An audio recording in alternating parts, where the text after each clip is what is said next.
All right, I believe we're recording now. So thanks everybody for joining.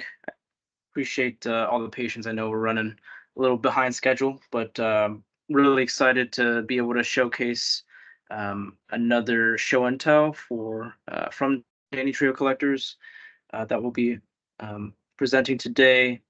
The two presenters that we'll have today is Andrew Lee and John Anderson from Revolving Pens. Originally, I did have Andrew first, but due to some difficulties, we're going to kind of switch things around, and we're going to have John Anderson's presentation first. He is a very renowned pen collector, Urushi maki-e pen collectors, uh, and on social media. You can find him at Revolving Pens Instagram, and he also collects some other stuff outside of that. But he definitely has a lot of great media, so definitely check him out. He has a book as well. It's called Now Playing Hyotan for the Danitrio pens. So if you are interested, hit us up, and either one of us can provide you the link to obtain one of the books. But what we'll do is we'll start with John's presentation. He's unable to make it. He had a prior commitment for today, but we'll play his presentation. I believe it's about looks like it's 21 minutes and 10 seconds. So we'll go ahead and play that first. If there's any questions on either Teams or Instagram, definitely let me know, and we can definitely answer it. I don't mind also pausing the presentation midway to answer some questions, and then we'll move into Andrew Lee's collection afterwards. Spelled differently than my last name. He's not related to me, but we're brothers in another dimension. So, but really happy to be able to present this to you. It's going to be great to kind of hear the experiences from the collectors themselves on how they feel writing and wielding their Urushi pens. So without further ado, we will get started. Hello, it's me, John, from Revolving Pens on Instagram, and I'm glad to be here today to share my Danitrio collection. I started collecting the Danitrio pens over a decade ago, I think. So at this point, it's been 10 years of collecting, and I've developed, I guess a pattern and a liking for certain pen models over others, but let's get started right here with a Sho Hakaku pen. So this is actually a full-size pen, but it's not large for Danitrio. And it has some really wonderful maki-e of the crested ibis by the artist Kogaku. And it's just a really lovely scene. And um, it has a stub nib, and it's the so-called flame nib. So one of the three major nib styles by Danitrio.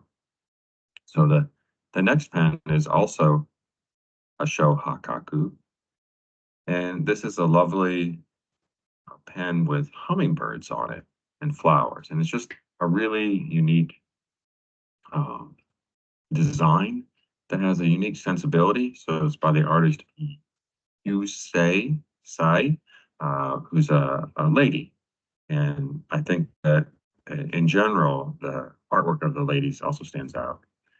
This is also a stub nib, so that's going to be a running theme in my collection, which is almost all broad and or stub nibs, mostly stub. So another Sho Hakaku pen, this by Hironobu. This is the Akafuji, so the red Mount Fuji. Pretty apt description for the pen. You can see Mount Fuji there on the cap, and in this case, it's a broad flame nib. So that's a cool little pen. Looks like some Tominuri on the base of the cap there as well. So that's pretty cool. And another Sho Hakaku pen. So this is a dragon in Phoenix maki-e design. You see the dragon at the cap, the Phoenix on the barrel. This one is by the artist Kogaku. And also some flowers. Like this is just a really cool pen. The clouds there on the cap have this really bright silver um, um, appearance that shines in the light. So that pen also has a stub nib, and you can see these Shohakaku pens. They feed by a cartridge converter. And this is the Shohakaku compared to a really large pen. So this is the Danitrio. That's the Mikado, the Emperor pen. So this is actually, this right here is my very first Danitrio pen. It's a Kidame. It's a Tamaneri with yellow underneath. And this pen is by Kosetsu. It has a stub nib. We've moved up to the number 8 size nib, and you can see this is an ink stop pen, Inkidome, or eyedropper filler pen. Now this Mikado, this is a flat top Mikado. This is a red Tamaneri by Kogaku, and it's the finest Tamaneri pen I've ever seen. So it's really cool. It has a stub, number 8 Mikado Emperor nib. And there it is compared to the round end Mikado. So it's, slightly, I think it's a little bit larger diameter, but slightly ever shorter. This is yet another Mikado with a different kind of finish called Iro Keshidame. This is by Masanori. It has a broad nib, and you can see the yellow section. So the yellow section is the base of the matte finish Tamaneri. So here's two yellow Tamaneri pens, but one in a matte finish and one in a gloss finish. Of course, the matte finish has to be completely dust free. This is a basic black pen. So this is a Mikado, but it has a clip. So this is a so glossy black. This is also by Masanori, and unusually for me, it has a medium nib. It's absolutely perfect. I mean, I know the light here is a little harsh and it's showing my fingerprints, dust and whatnot, but the finish on this pen is just absolutely perfect. And, that's a feat in and of itself. With black, it has a little bit of maki-e in the clip. This is another Mikado, this Sakura Kawanori in red by Masanori. The bark here, where it sort of peels away, it's ever so subtly raised. This pen has a texture. You see his signature there on the section, and it has a medium nib. It's a really incredible pen. It has a little flower petals in maki-e on the clip and around what would be a cat band. And this is a cheeky pen. This is another Mikado with cats and fishes. It's a cool maki-e by Yuhaku. It has a stub nib, and it has it's from an old tale evidently, and it has a limited edition number there and everything. But the maki-e is raised, and it just has a really cool feel. And who doesn't love cats and fishes? So I think it's quite charming. There's some also maki-e there on the section. Again, it has a stub nib. Really, really dig on this pen. We have cats, so it's cool. Now we are going to transition into another style of pen called the Hoitan. So the gourd-shaped pen. This is probably my favorite shape of pen. Again, it's a large size pen, but not huge by Danitrio standards. This is the Mandarin Ducks by Yuhaku with a broad nib. And Mandarin Ducks mate for life. So there's a male and female pair. The female there on the body and the male on the cap. And we'll get a size comparison here with the Mikado. So you can see the Hoitan is still a large pen, just not compared to the Mikado, which is very large. This is it's called Bokashi, so it's a gradient. It has a red gradient. Hoitan has a red gradient by Kogaku.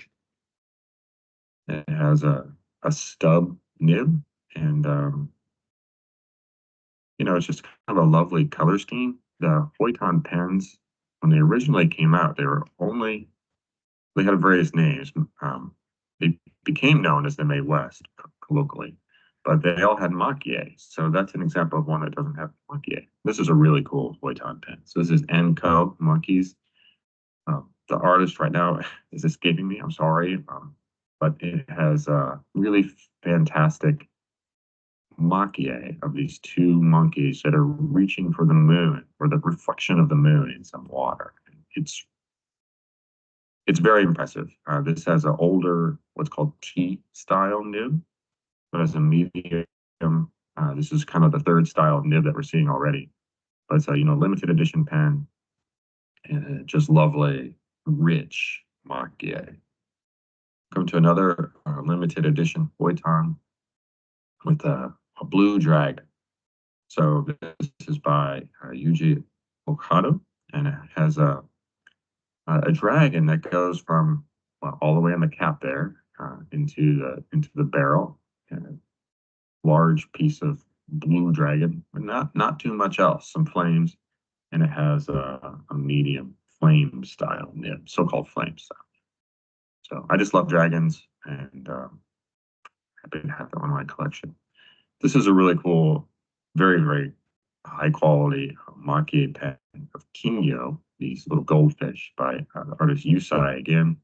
So that again, it's a female artist, has a different sensibility and has a broad flame style nib. The Shishiai maki-e is just, well, it's pretty spectacular. It seems very simple, but in person, it's very, very impressive. Gonna keep moving on here. Another Hoiton style pen, and obviously it's pink. So it has also other colors of Urushi and this funky chicken looking. It's actually a phoenix or Chinese phoenix by Yu Haku. The thing about this is that it's pink and it has other colors. Danitrio has been a big proponent, if not a pioneer, of different colors of Urushi, other than black and red and brown. So it's just kind of really neat. Now here's a super cool pen. It's called Hakui, the Green Koi by Masanori. This is I believe, a Byakuden Nuri technique. So these are gold foils, and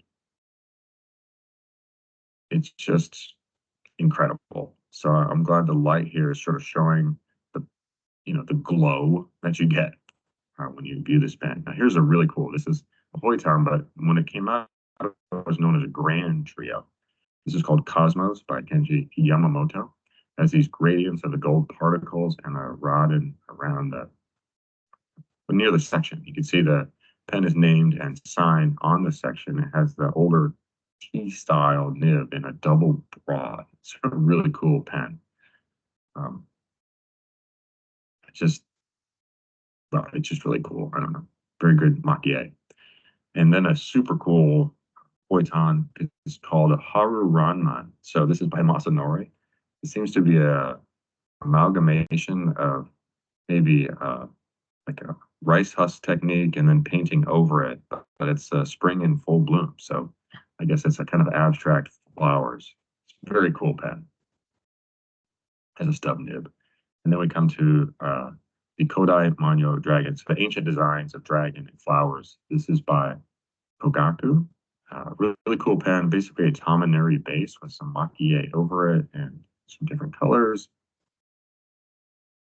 Broaden, and it's super cool. It has a stub. No, this pen has a broad nib. And again, you can see the Hoiton is a cartridge converter filling, so like the Shohakaku. And I think that's going to be it for the Hoiton style pen. I have a book on those, by the way. So this is a large pen called Bamboo Story. So it has this carved ebonite, and it has basically a reverse Nagoro Nuri, a modern Nagoro Nuri. That's with a stub nib by Kosetsu. It's a really cool pen and a good writer. It's an inkstop pen again, eyedropper filler pen. You can unscrew the section and put the ink in there. It's a good writer. It's a big pen, like a very large pen. And I'm kind of neither here nor there on the modern Nagoro Nuri. I mean, it mimics a finish with an old finish, a good use where part of the top coat isn't worn away, and it's usually back in the day it was black exposing red. So this is a reverse of that. And we're going to switch to a Takumi. So this is a dragon. So sorry, the legendary lions. Sorry, the Shishi. I don't have the artist in front of me, but this again is a Byakuden Nuri technique. I really love Byakuden Nuri. It has this just beguiling glow to it. It's kind of like electric Tamanuri. Love that. It has what's called a rigid stub, a RS nib. And you can see that clip. This is on the Takumi style pen. Now we have a Takumi with a dragon maki-e, so pretty animated dragon by Kogaku. You know, it's got a fierce face there. There's some unusual green, metal particles in there in the maki-e on the clip and section, and that has a broad flame style nib. Really cool pen. I just love dragons.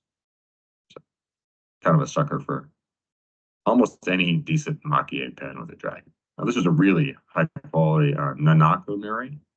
So this pen is unsigned, which is unusual for Danitrio, but not necessarily unusual for the origin for this type of Urushi finish. So really cool red and yellow Nanako. So the sort of fish roe. This Takumi is Irokeshi Dame, so it's black over green. It has a green section, and colored Urushi is difficult. This is I don't have the artist in front of me either on this one, fortunately. Sorry, it has a stub nib, and you can see these Takumi pens. They are cartridge converter filling. Again, it's a full-size pen, like a large pen. It's sort of nearing almost the size of a Mikado, but in the Danitrio lineup, it's sort of a medium-sized pen.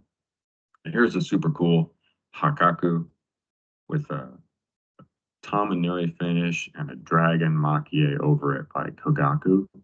This is a really cool pen. I love how fierce that dragon is, facing right at us, and some Buddhist symbology there, and flowers at the top. Just really cool, and the Tominari just glow.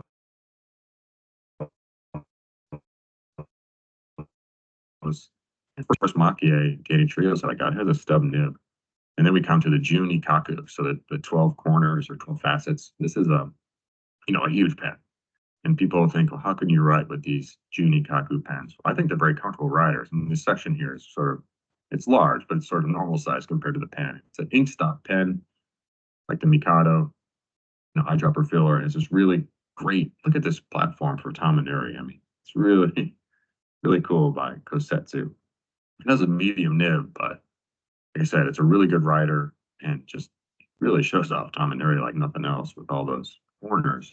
This is a similar style Junikaku, except it has the Kamakuri Bori, the carvings. So it's perfectly lacquered, and then another artist cuts these divots into it.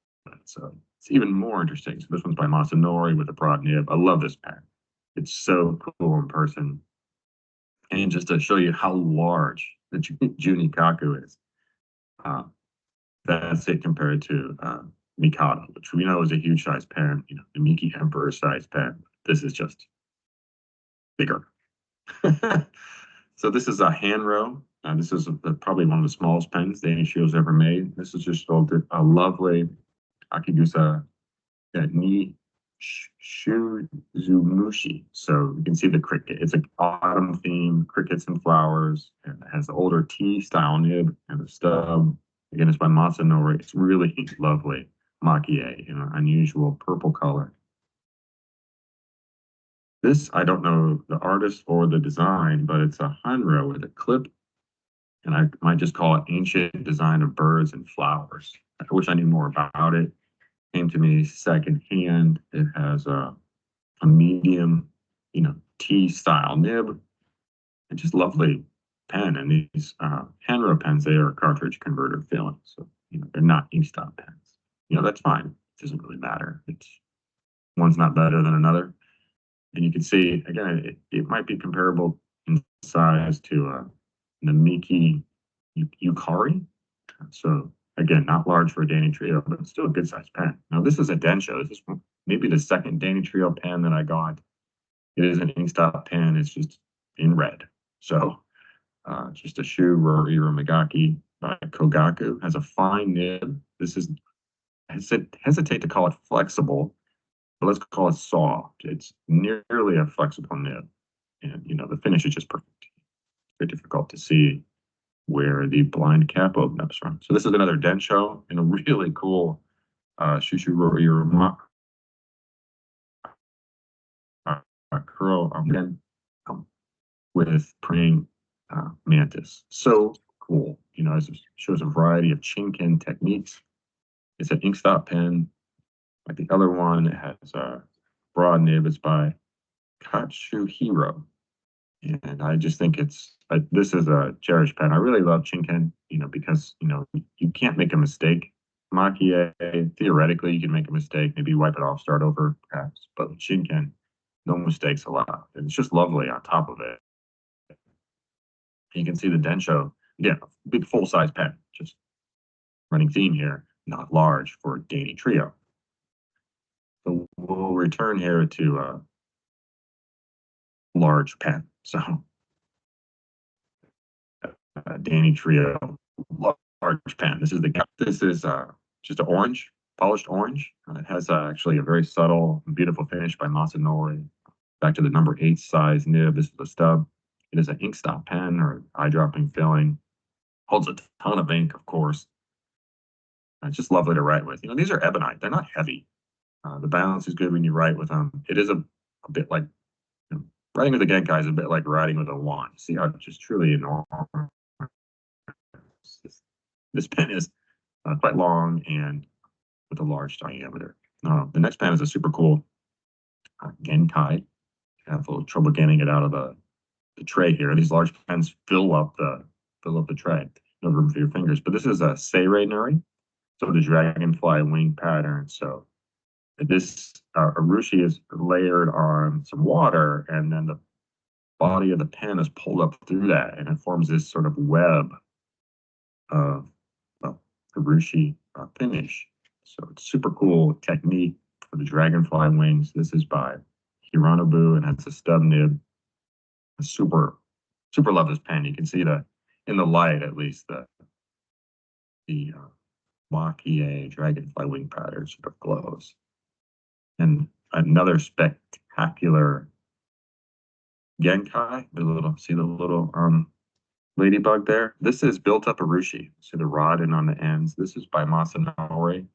He, just very, very beautiful pattern with not the design is not carved into the ebonite. This is built up Urushi. You can see it's an inkstop pen, and you know, just incredible to feel and write with. It's really fantastic in kind of every way. And then we come to my latest Danitrio, which is actually a pre-owned pen. It came to me. It's very unusual. It's called a Kaijin. This model is the Maiko or Dancing Girl, and it's just very, very beautiful maki-e over some rod. You see the beautiful face there, and then the end cap has this nice maki-e on it. The pen body is acrylic with this big rod-end strips over it, and then the fabulous maki-e on top. It had an unusual clip. It was spring-loaded that I just sort of removed because it was basically non-functional. And there we have it, my Danitrio collection. Thanks for watching. Thanks, John, for helping record this video, even though you couldn't make it to the event. So appreciate it once again. Let me just check to see if there's any questions. Okay. Pog's asking, can you recommend the entry level available Danitrio Urushi pen with a number 8 nib and eyedropper for daily writing? That's a good question. I would say for most people, I think the entry levels would be starting with more of the as Danitrio call it, basic paints. So it's not really necessarily basic, but I call them solid colors because I almost make it almost makes it sound like it's not as appealing just in general. But I think, you know, Tamanuri finishes, Irokeshi Dame, Nashiji Nuri, Ishimeji, Kawara Nuri, right? The pattern ones, those are usually a little bit kind of easier also financially to get into. But they also kind of have the appeal. You get to see all the different techniques that are applied on there. So those are all that you can find them on number 8 nib pens. So for Danitrio, we have the Mikado, the Genkai, the Bamboo Story, Shogenkais, Yokozuna, Junikaku. So these are kind of the various shapes that have the number 8 nibs that are using eyedropper style. So there isn't any number 8 nibs that don't have an eyedropper. So that's an easy rule of thumb to kind of think about. Um, but yeah, I think they're all real good for just general daily writers. Kind of one of the things that I always mention to folks is, all of my customers use the pens for writing, whether it's the extravagant maki-e all the way down to the solid color pens. But definitely kind of to intro in, I would say those are good starting points. If you are into the number 6 nib and want an eyedropper, the only option that is offered by Danitrio is called the Densho. It's the same size as a Takumi. It's got a number 6 nib with a eyedropper style system, though there are people that have claimed that they have switched from a numbers or they have used like a Takumi and converted it over. It's not something that is, I guess, necessarily designed for it, but they have said that it works. Um, I think what I always say is always use silicone grease if you can on the threads to help with sealing up the mating surfaces to get the best seal. So if you are looking to do that, that's something that you can consider. But it is ebonite, so I think contacting the ink fluid will be no issues from a chemical compatibility standpoint. So some people do that for the smaller pens to just get a little bit more ink capacity out of them. All right. So don't have any further questions. I know John can't be here to answer them himself, but I said I would be there for his stead.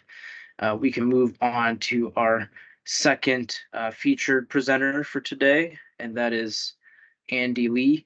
So spelled with Leigh or unrelated.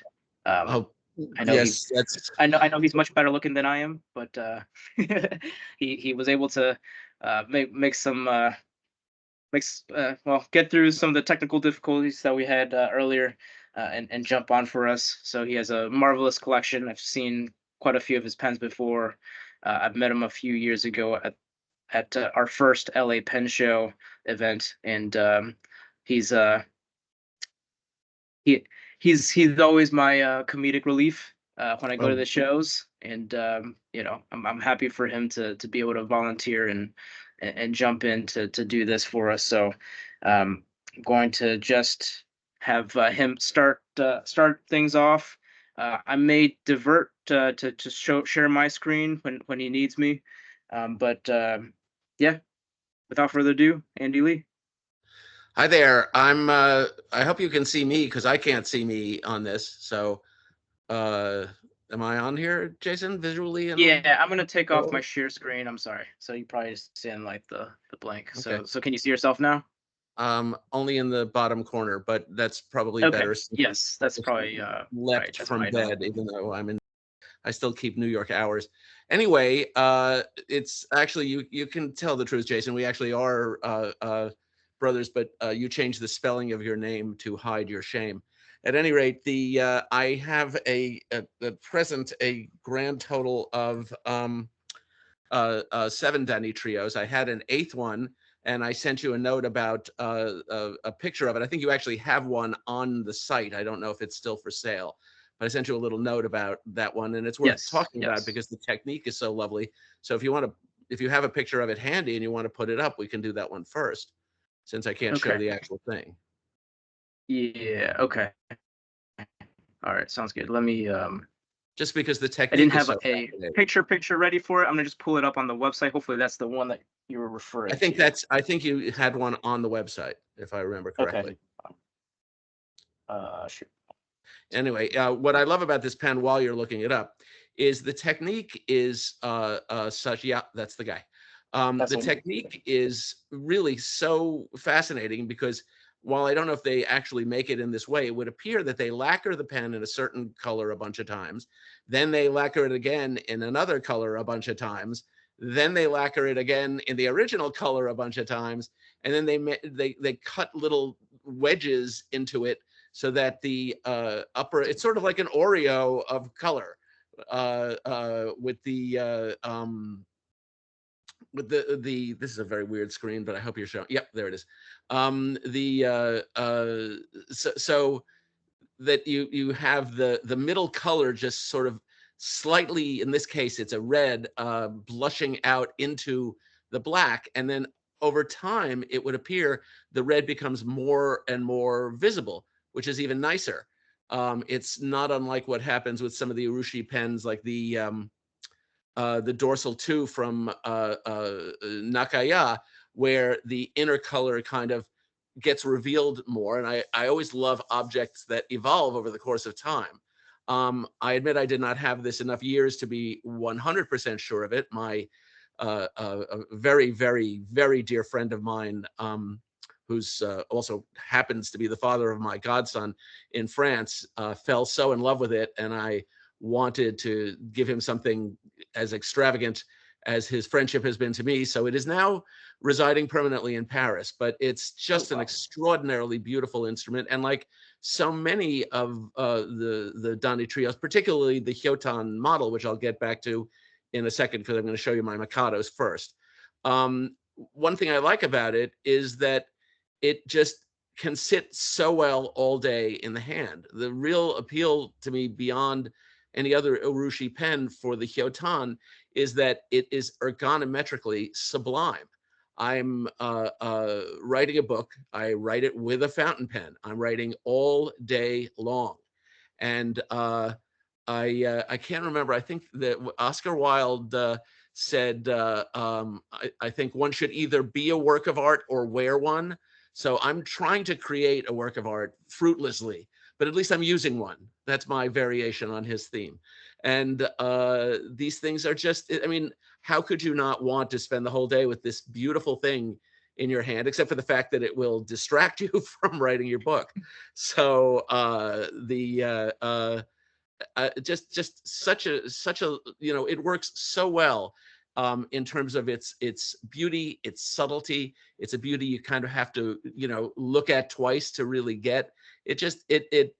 I have no idea why I gave this guy this pen, and I will be making a really heartsick phone call to him the second this is over. But okay, moving along. He might actually watch this sometime, so I better stop there. Just a lovely pen. In a way, I only gave it to him because I loved it so much, and he is my spiritual brother, and so therefore it belonged in his hand. I will never make such a mistake again. Meanwhile, now I'll go to pens that I actually have in my hand, and I'll start out whenever you're ready. Yep. Let me switch kind back of take this to one away. my lesser gorgeousness. Yep. Does that work?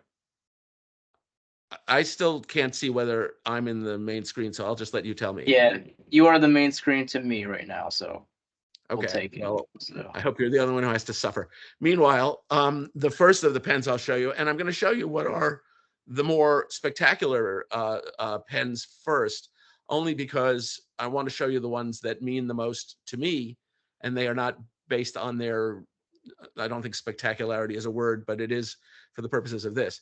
So the first thing I have, and again, Jason, I'm sorry, I didn't look up the official names of these techniques. I do know that this one, I wish I could see myself a little better. You'll have to I'm trying to make myself the main screen so that for myself, and I'm not sure how to do this, but at least I'm doing a great job of embarrassing myself. And that's what really counts. But at any rate, this pen here, I'm just going to hope that you can see the finish properly. I don't get. Yeah, that's the one that's a bark pen, as many It's would what I describe call a it, bark correct? pen. But can you see the detail on this? I'm just gonna keep going, and I'm gonna let you interrupt me if it's not so visible and tell me to move it. How about that? Because it's so that's the Kawanuri in it's a unique color. They call it Kawanuri in green, or there's a couple other names. So Danitrio is not always great at standardizing their terminology on things, but they keep us on our toes. But yeah, go ahead. Yeah, it's I'm still just trying to see if I can get my own picture up here so I can all right, I'm just going to trust you on this. This is getting neurotic. But it's called taupe, and getting neurotic. But at any rate, the this color is called taupe, and what I find exquisite about this color, and genuinely exquisite, it's a word I'll use a lot here, but I don't use it a lot generally, is that it's not quite green. It's not quite brown. It's not. It's. You could just look at this color all day, and what it even. I mean, it's not taupe as that color is traditionally known, of course, but I. This is just such a stunner of a color. It has this mystery. It has this mood. It is its own thing, just completely so. So already I like that. I of course like the bark finish in part because yep, you can hold it in your hand all day long. I also like a fatter pen, and a lot of people who've gotten interested in fountain pens, I don't know if you can see this gorgeous two-tone nib particularly clearly, but you'll tell me if I need to pull it back or forward, and I'll stop saying that. You'll just tell me what to Yeah, do, no, it's good. It's good. Yep. and without my asking. Or asking more at any rate. But at any rate, and I'll talk about these nibs in their own thing in a moment. But one of the things about a fatter pen that I think people don't necessarily realize, they'll say, "Oh, it's so big, it's so heavy," and of course these are ebonite pens; they ain't heavy. The is that if you think about it, I mean, if you hold your hand like this versus if you like this versus if you hold your hand like this, you will notice that it takes more pressure and more tension in your hand to clench it tighter, so that in fact it's easier to write with a fatter pen. I mean, try a fountain pen in your hand versus a pencil, and you'll see what I mean.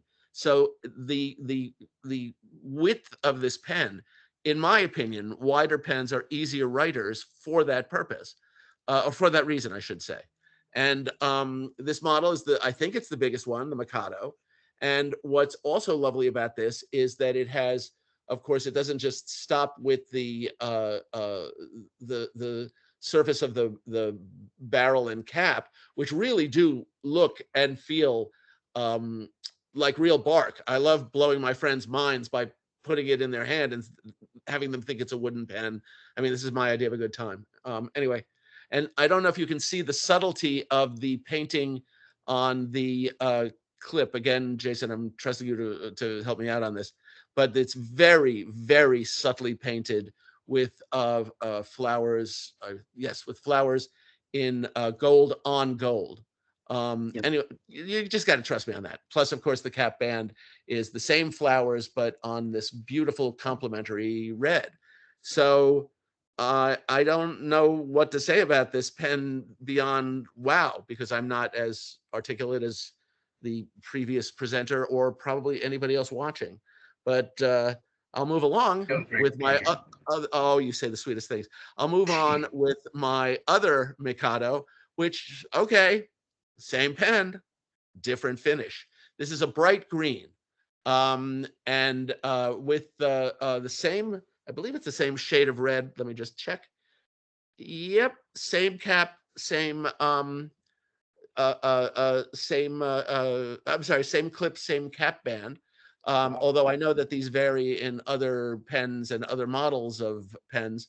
But you know, it's obviously not as realistic a color, but it's also just, you know, it's the right kind of psychedelic.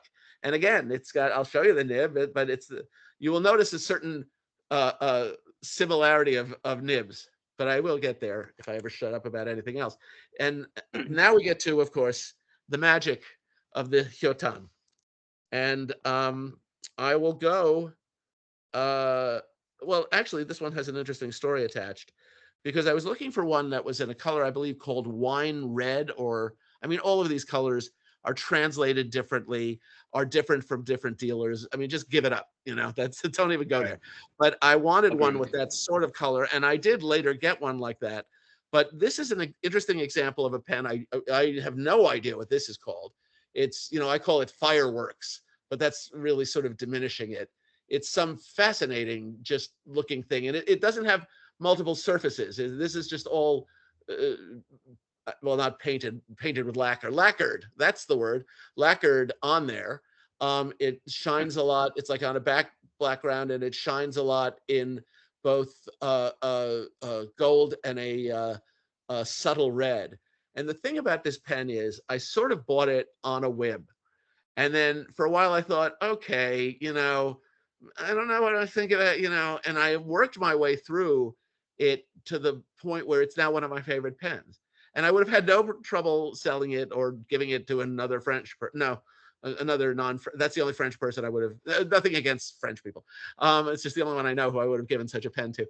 But I'm glad I was selfish about it, because I think one thing about these pens is, just as their colors can be a little elusive at first, so they're more, I don't want to use the overused magic, but that will do.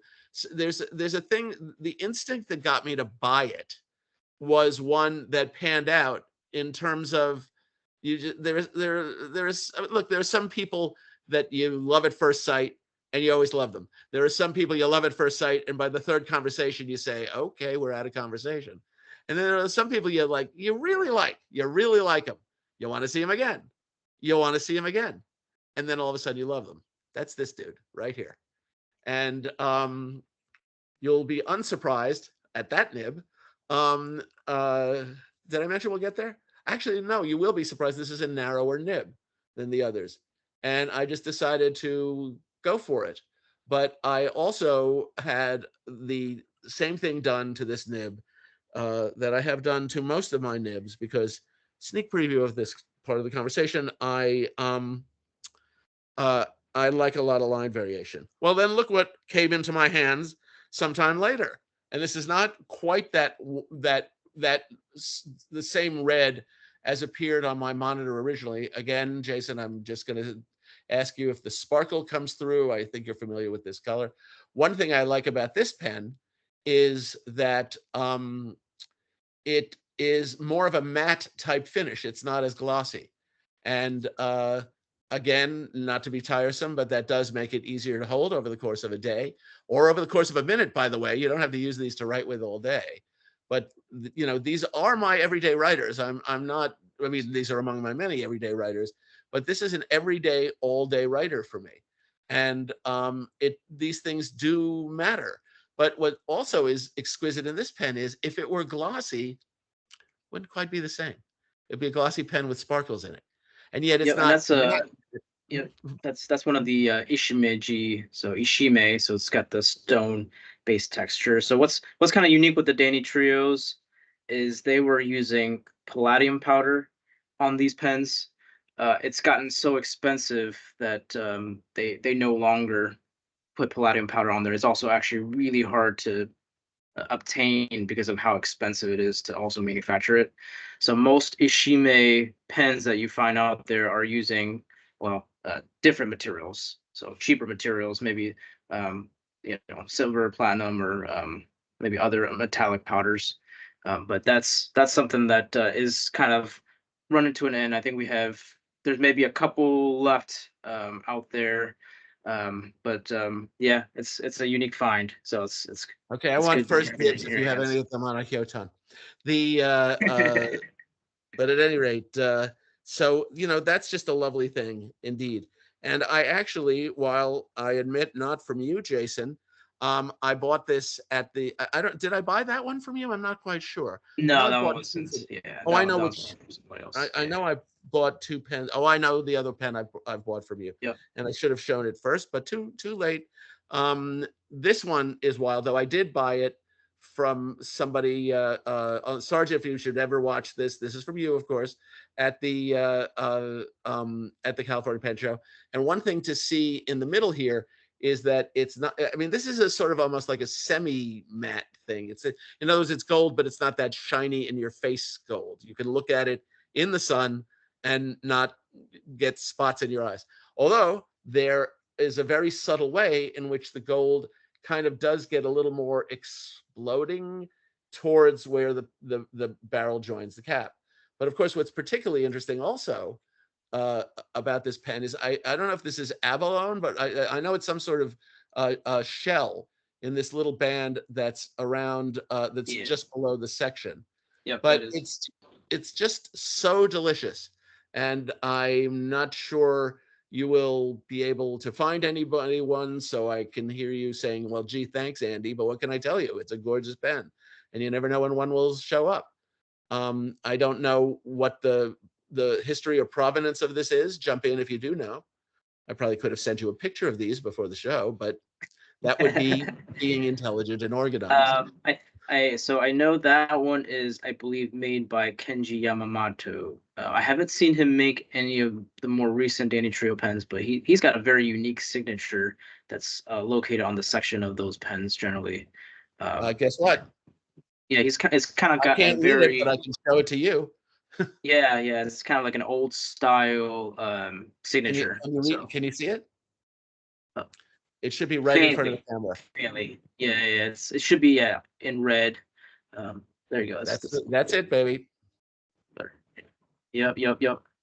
So yeah, he's got And a pretty unique signature. I believe he was actually the artisan that helped conceive the idea of having the number 8 nib designed the way it is today. So that that kanji design that you see on your Mikados, for example, Andy, that is a symbol of well, it actually says Mikado in kanji, and it means emperor. okay, and this So has a yeah, this is a different looking nib. This is what this looks like. But I've just noticed, to my additional satisfaction, that this is number 11 of 50. So how cool is that? And yeah. I just have 49 people to kill off, and I'll have the only one. I love that. Well, yeah. I don't know if you made it to that part of the presentation, but John, who just presented just before you, also had that pen. So now Well, you know all right. who He has he far too is. many of those. I mean, I've only got 7. I mean, that's a bit. All right, I can't have an enemy I haven't met. So now we get to the 2 that I did buy from you. Not that I wouldn't have bought hundreds more had we met earlier. Well, I wouldn't have, only for financial reasons. But moving along, this is why you don't have a mortgage, a child, or even a car. You can buy more pens. This one was the first one I bought from you, I think. No, who cares? And this is maybe hard to see. It is, of course, a beloved. Let me just show you in the hand, actually, what I mean about in the ink covered, extremely pale, dry skin hand. Try to look. I'll show more of the pen than the hand, even though this is awkward. But you see what I mean. What works about the Hyotan, or the Mae West, as it is called, because of, if you've ever seen Mae West, the way it fits. I'm hoping this is visible. The way it fits between the thumb and forefinger, and then the narrower part rests on the back of your hand. So it's like you have a thing that you can that you grip there, sort of, but it just works right. It's just an ergonometrically intelligent pen, but that does so without being ergonometric. It's just it's part of the practical beauty of this object. And I feel like I'm the salesman here, but that's okay. The technique, I believe you told me, is done. Well, why don't I give it over to you in case I say it incorrectly and you have to correct it. But this is So that that thing was done called, with seeds. right. Yeah, it's called Nanako Nuri. That's a Suguru Nuri style. So a little hard to see the fish egg patterns on that one, but Well, why don't you slap up a photo of the? I think you have one kind with of blue like fish eggs. semi-red. Yeah, this one's red, but I think there's a blue one on the site, and that makes the pattern more visible, if I Right. Yeah. remember looking at it. Because I was thinking maybe I'll get twin ones, and then I thought, no, but only because I never got my share of that bank robbery. Yeah. Let me see if I can pull that up really So anyway, while we're waiting, quickly. the technique, I believe, is that they lacquer it and then they put these little seeds on it, or they lacquer it all the way and then they put these seeds on it and then remove them, and then lacquer them again and then remove the seeds. Am I reasonably correct about this? Yeah, exactly. They put seeds on wet lacquer, they let it cure, they pick the seeds off, and then there's now divots. They paint another different color generally on there, and then they'll burnish it down, and then you get that unique design there. And all I can tell you is this is the beautiful well, yeah, there's the very one I have in my hands, and yours for a mere $1,800. Although of course mine is better because it's mine. But that gives you a sense of the detail. And just like this is the marvelous insanity. I say this as a compliment of the Japanese, that they will think of such a thing, that they will take the time and effort to manufacture is almost not the right word, to create and I don't know, to just make whatever. You can see what my book is like, considering my lack of command of the English language. But there's, it would, if it were not so beautiful, the story behind how they do it would not be so interesting. But on the other hand, the story behind it is kind of madly obsessive. I mean, how do they even think to do this? It's I don't know. This is the sort of thing that appeals to a lunatic like me, and I don't really care what you think because it's my pen. I just Yeah. I'm madly in love with this. And you'll be thrilled to know that in conclusion, I'm getting to the second pen I bought from you.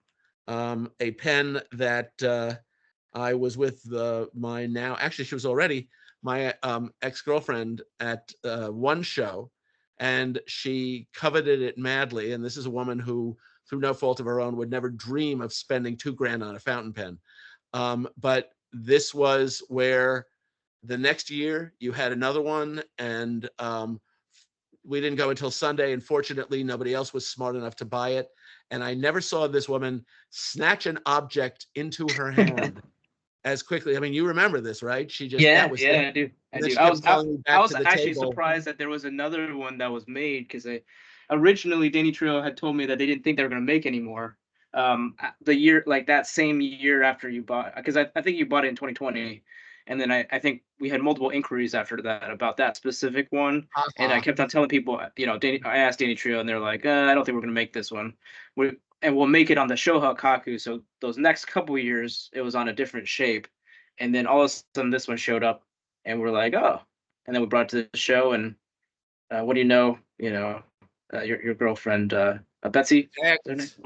Yeah, she came. And if you recall, she that's because I'm unworthy of her. Don't worry, he lied. But and we're both enough. The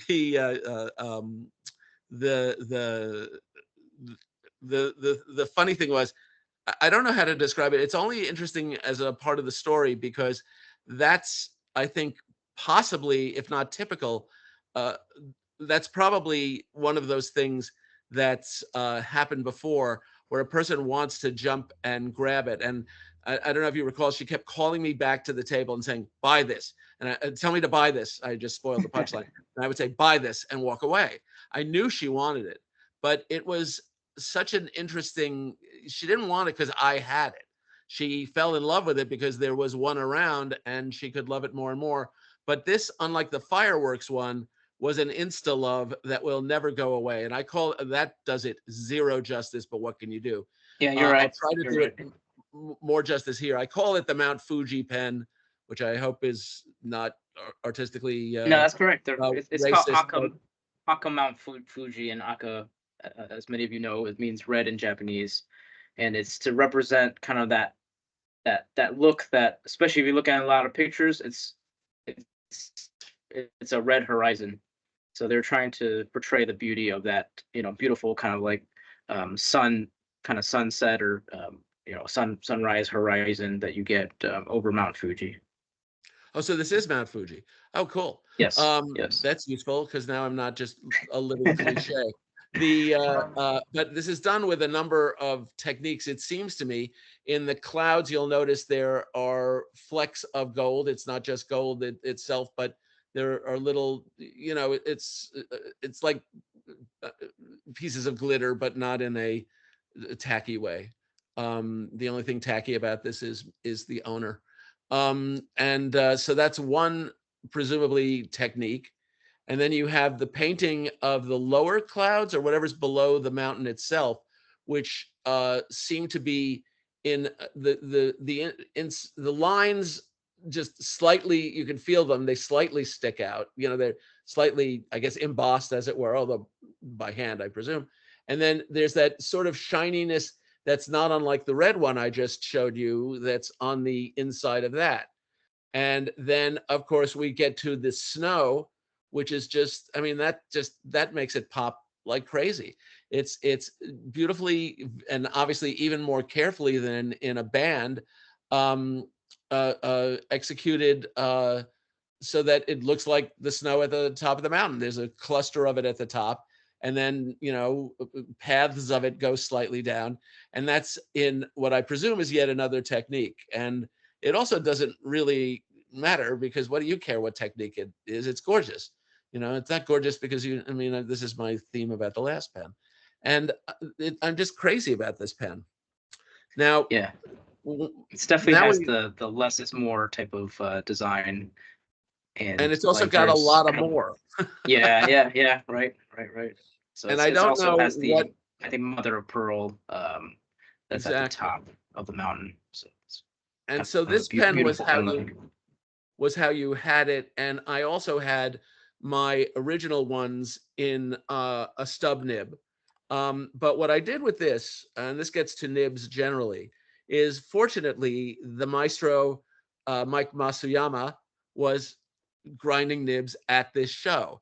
And my thing is, as you can tell, I'm a maniac for any number of things, but that includes line variation.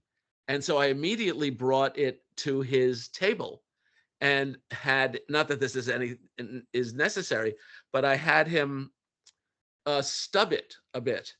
So it's a narrow nib, but it makes some line variation. And that was just delicious for me. And then one of these other ones, I think it was actually possibly, no, not Sarge's. It was the other one I bought from you, I think. Bear with me, please. You're already having to bear with me for what probably feels like 20 hours to you already. Yes, and this one I also brought to Mike. I'll give him a pitch, mikeitwork.com. Yep. The last maestro standing, my beloved Richard Binder, you know, still alive, fortunately, but enough already with that. So again, I had this done this way. And the thing is that to have these pens altered in such a way will, to some people, even though a Masuyama nib is a prized thing anyway, um, uh, some people suggest that this alters the collector value, as does, for example, not having the box. And, you know, I used those boxes to get them home, and then I threw them away because I want the pens. I don't care about the collector value. These are pens to be used. All of them are. And I was, therefore, I'm more inclined to buy a stub nib, and I have them on, oh, that's a dirty nib. But I have them on both of my Mikados and at least one of my Hyotans. And this gets to the Danitrio, you know, to call it a stub problem is you know, a weird thing, but these stubs are really fat, and that's a big nib. I don't even know if it's a number 6 or a number 8. Jason, what is it? Yeah, that was a number 6. Yeah. Okay, it's a number 6, but it's a monster of a number 6. And so to get to the nib, if I'm wrong about this theory, you will please correct it for me. It just seems to me that to get to this nib, you have to drive a lot of ink, even though it's a number 6. And it takes a lot of ink to write with.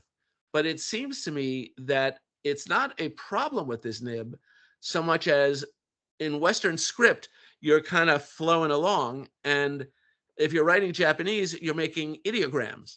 And even though obviously they can be written quickly, they have an exactitude, and the pen goes down on the paper and comes up, goes down. I mean, just naturally it does, as opposed to, and if you had, it just seems according to the laws of physics, which I don't understand at all, if you have a lot of ink at the nib too quickly, or, you know, too quickly, then you're going to have a blobbiness if you're writing in Japanese. You know, you need it to have a certain flow, but no more. Whereas if you're writing really, and I write really quickly, if you're writing more quickly, that flow is not going to be the same because, you can't let it, not that it would pool at the nib, but it might pool on the page. Is this reasonably correct? Is my assessment of this? Why it writes a little drier for a stub? It makes sense. I I I use a stub. I haven't had that experience, but I also don't write really fast. So maybe Right. it's maybe Well, a I have one that kind of out a of the box was fine as well. But let's just say they are yeah. dry writers, and if you want to write Okay. quickly for them with them, it's very valuable to send them to a nibmeister. My friend and a brilliant nibmeister and protege of Richard Binder in New York, Josh Lax, I think it's JJ Lax Penco, JJLAXPENCO. Definitely happy to give him a pitch because when he first started grinding, I called Richard and I said, "So what's this guy like?" And he said, "I would give him anything to grind." That's not a Binderian thing to say. And it proved out to bear fruit amply. So if I didn't have Mike in town, I would send them to Josh. He's, he took some pens I never should have bought and made them work. So what he did was he just sort of widened it for me. He just sort of made it flow more for me. And he is so cautious that I don't think he was appropriately compensated for how much time he spent on it.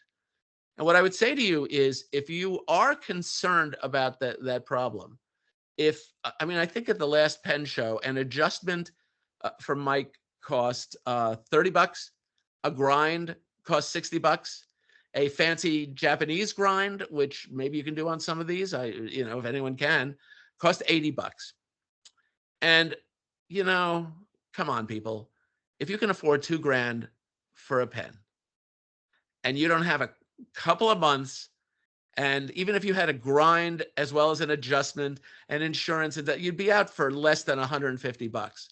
You have $2,000 for a pen, you don't have $150 to make it exactly the way you want it.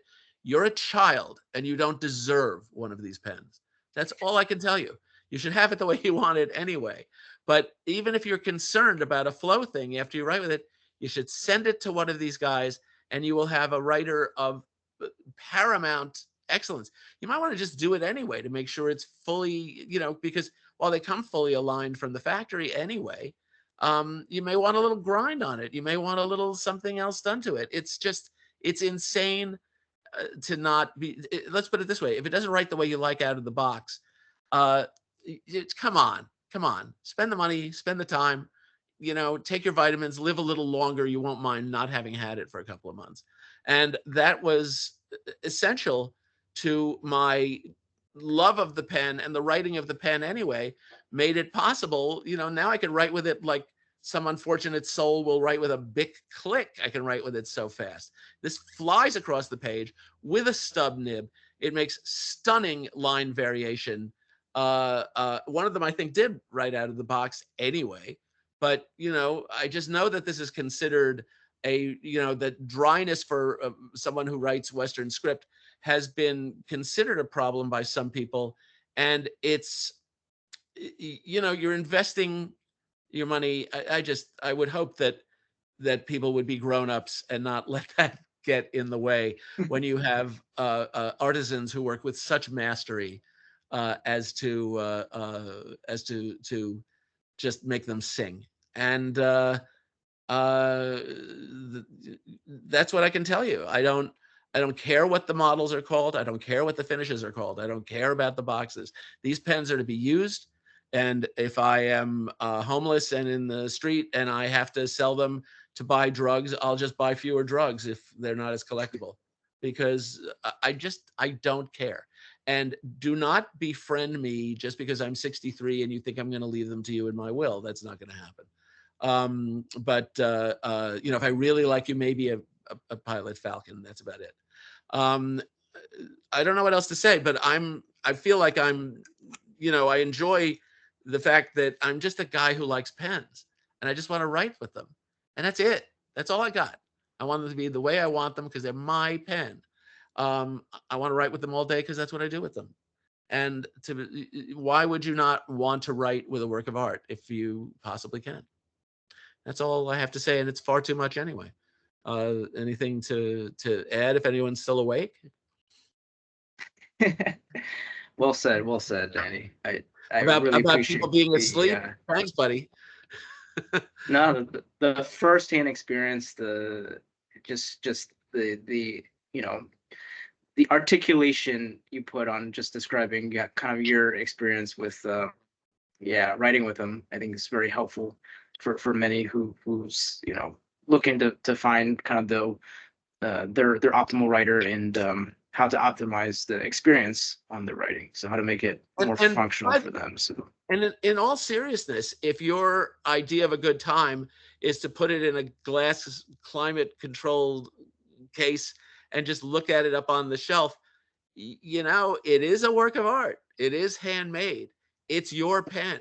It's not a lesser experience if that's the experience you want. It's they're worth having on a shelf to look at all the time.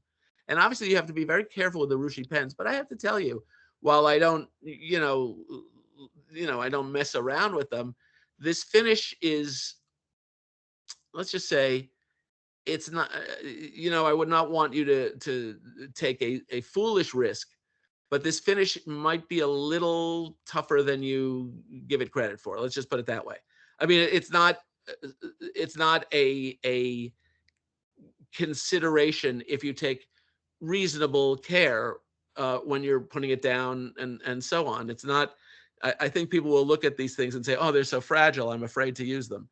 That is not the case. When I'm writing with them, I put the cap down on very often on just like a piece of paper towel on the table, and I write with them. And I actually have, in my case, I have a around the neck pen holder from Franklin Christoph, which is not wide enough to put them all the way in, but sufficiently that if I have to go get another, hit of fentanyl or a beverage or go to the bathroom, I just put them in that way sometimes to just get away from or I have to pick up the phone. That's one way to handle it, but just, have a thing next to you.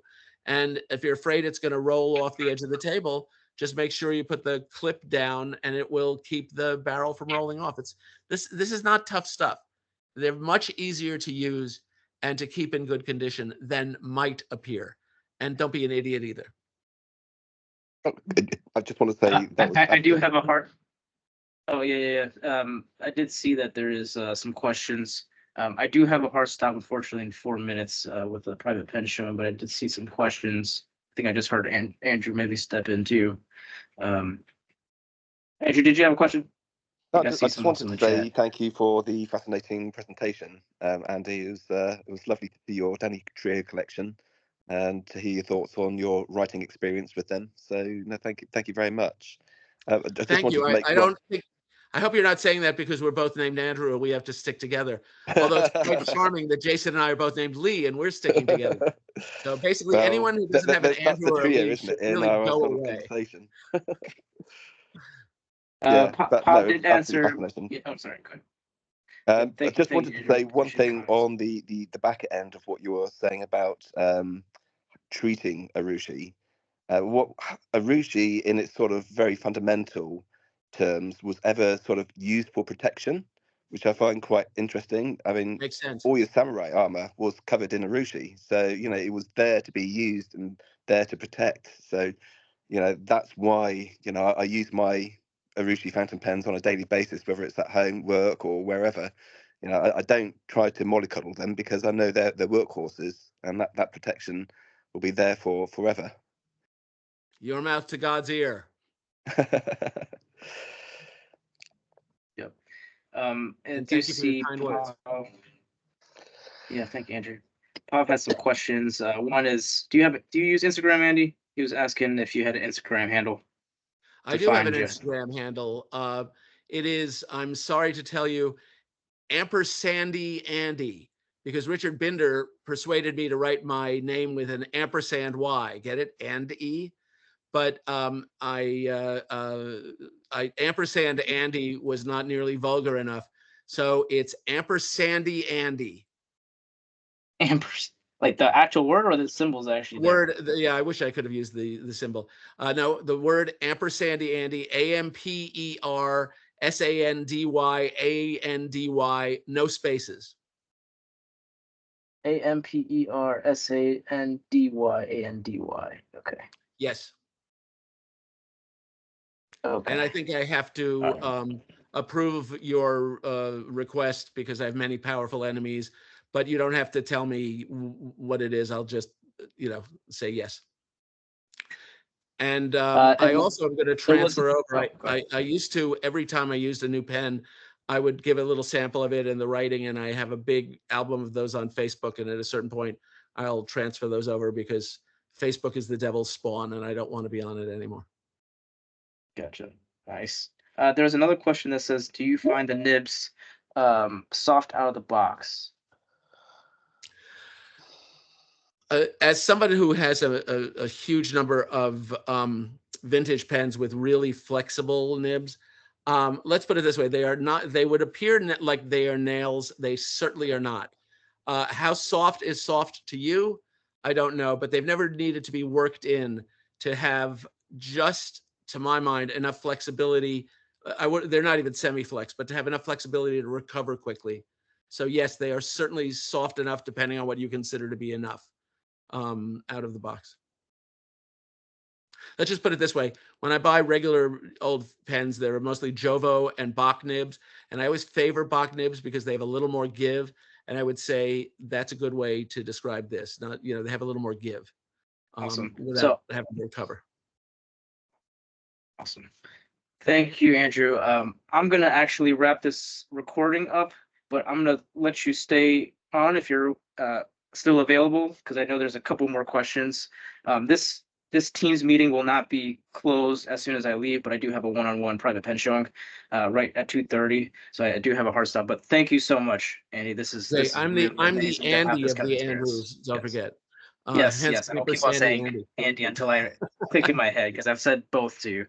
But Yes. thank you so much. This is just it's nothing like hearing it from having that firsthand experience and being able to describe kind of your feelings, your connection with all of these pens. So thanks so Yes, so if much. you're a bum We'll like talk a little bit me- more via email after this, and If you're a bum you're like willing me, to. these pens are not wasted on you. You shouldn't worry. How do we know when it's time to go away? When everybody just signs out and then I sign out? What's the best way to handle Yeah, I think that? when there's no more questions, I'll let I think Paul had some questions. Probably if you're willing to maybe go off mute, you can maybe talk with Andy, because I think he's having trouble with chat, so he might not see if you have any more questions left for him. But that should be good. I'm gonna stop this recording now. I'll tell you what.